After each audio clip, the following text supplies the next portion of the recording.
30 years ago this month, 4 murdered bodies were found in Newton County. Their killer was tried and sentenced, but 2 victims remain unidentified. News 18's Kelly Roberts has the story of the coroner who is determined to give the 2 young men complete justice 3 decades later.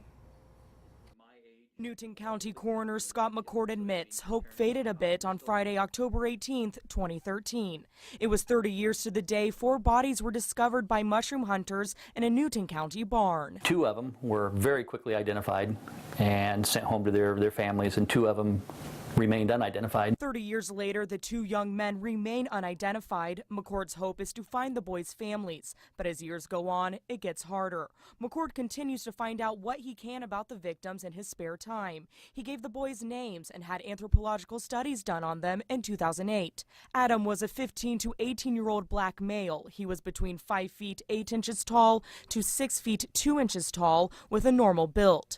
Brad was a 17 to 23-year-old white male. He was between 5 feet 2 inches and 5 feet 9 inches tall with a small build.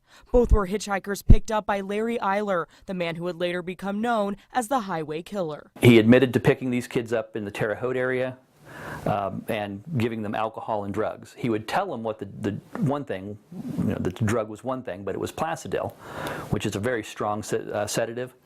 So when they woke up, they'd be tied up, and he would stab them to death. Eiler died in an Illinois prison in 1994 of AIDS. Some say justice was served, but McCord says more needs to be done. Somewhere out there, there's a family that's missing these kids. There has to be.